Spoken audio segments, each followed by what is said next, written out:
मुंबई की सियासत में आज सिर्फ नतीजों की गूंज नहीं है, बल्कि हार और जीत के बीच टकराती भावनाओं की तेज आंधी है। बीएमसी चुनाव का फैसला आ चुका है। सत्ता की चाबी किसी के हाथ में है, लेकिन सवाल ये है, क्या दिलों की सत्ता भी बदलती है?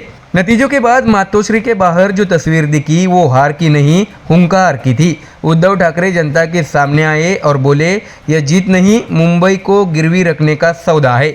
गद्दारी से हासिल की गई सत्ता पर सीधा वार और निष्ठा को सबसे बड़ी ताकत बताने का संदेश। उधर महाराष्ट्र नवनिर्माण सेना प्रमुख राज ठाकरे ने भी चुनावी नतीजों पर चुप्पी तोड़ी। सोशल मीडिया के जरिए उन्होंने साफ कहा है कि यह लड़ाई धन और सत्ता के खिलाफ शिव शक्ति की थी। भले ही अपेक्षित सफलता नहीं मिली, लेकिन मराठी मानुष की लड़ाई अभी खत्म नहीं हुई है। ऐसे में तो सवाल बड़ा है, क्या बीएमसी का यह चुनाव सिर्फ नगर निगम का था या फिर मराठी अस्मिता और सियासी वजूद की अग्नि परीक्षा? आज के हमारे इस रिपोर्ट में देखिए, हार के बाद भी आक्रामक तेवर, निष्ठा बनाम सत्ता की जंग और मुंबई की राजनीति का अगला बड़ा संकेत। दर्शकों, आपको बता दें कि मुंबई की सत्ता का फैसला अब हो चुका है। बीएमसी चुनाव के नतीजों ने सियासी तस्वीर साफ कर दी, लेकिन इसके साथ ही महाराष्ट्र की राजनीति में भावनाओं का तूफान भी उठा। एक तरफ जीत का जश्न तो दूसरी तरफ हार के बावजूद संघर्ष और स्वाभिमान की हुंकार। दर्शकों, आपको बता दें कि बीएमसी नतीजों के बाद शिवसेना यूबीटी प्रमुख उद्धव ठाकरे पहली बार सीधे जनता के सामने आए।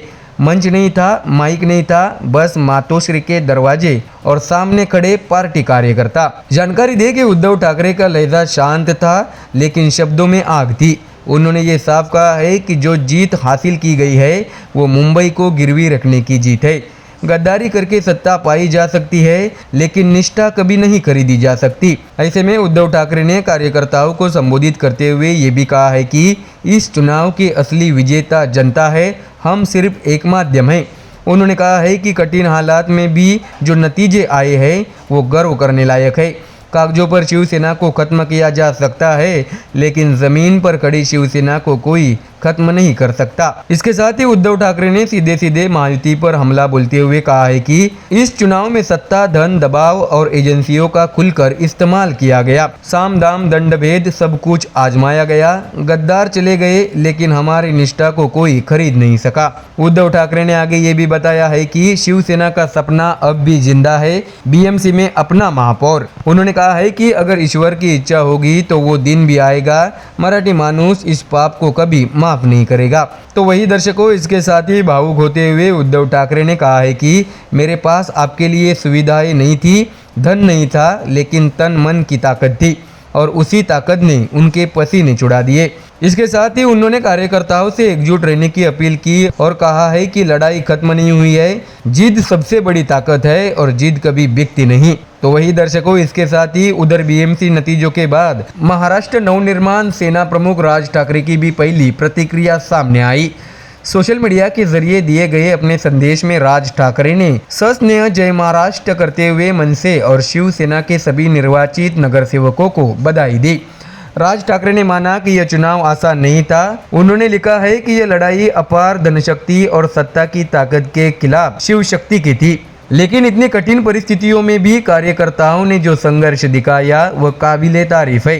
राज ठाकरे ने साफ कहा है कि मनसे को अपेक्षित सफलता नहीं मिली, इसका दुख जरूर है, लेकिन हार मानना उनकी फितरत नहीं। उन्होंने ये भी कहा है कि हम हिम्मत हारने वालों में से नहीं, जो नगर सेवक चुने गए हैं वे सत्ताधारियों के लिए मजबूत चुनौती बनेंगे। राज ठाकरे ने चेतावनी भरे शब्दों में कहा है कि अगर मराठी मानुष के खिलाफ कुछ भी होता है तो जवाब जरूर मिलेगा। इसके साथ ही दर्शकों, उन्होंने दो टूक कहा है कि हमारी लड़ाई मराठी मानुष की है, मराठी भाषा की है, मराठी अस्मिता की है और यही हमारी पहचान भी है। राज ठाकरे ने यह भी बताया कि चाहे एमएमआर हो या पूरा महाराष्ट्र, सत्ताधारी और उनके संरक्षण में रहने वाले लोग मराठी मानुष को दबाने का कोई मौका नहीं छोड़ते। उन्होंने कार्यकर्ताओं से अपील की, चुनाव आते जाते रहेंगे, लेकिन यह कभी मत भूलिए कि हमारी सास मराठी है। इसके साथ ही दर्शकों, राज ठाकरे ने आत्ममंथन की भी बात कही। कहाँ चूक हुई, क्या कमी रह गई और आगे क्या करना है, इसका विश्लेषण कर संगठन को फिर से मजबूत किया जाएगा। ऐसे में दर्शकों, बीएमसी के नतीजों ने भले ही सत्ता की चाबी सौंप दी हो, लेकिन उद्धव ठाकरे और राज ठाकरे दोनों के संदेश साफ है। यह सिर्फ एक चुनाव नहीं था, यह अस्मिता, निष्ठा और मराठी मानुष की पहचान की लड़ाई थी और इस लड़ाई का अगला अध्याय अब सड़कों से लेकर सदन तक लिखा जाएगा। तो दर्शकों, फिलहाल इस खबर में इतना ही। देश और दुनिया की बाकी और खबरें जानने के लिए जुड़े रहिए हमारे चैनल MDR न्यूज़ के साथ। धन्यवाद।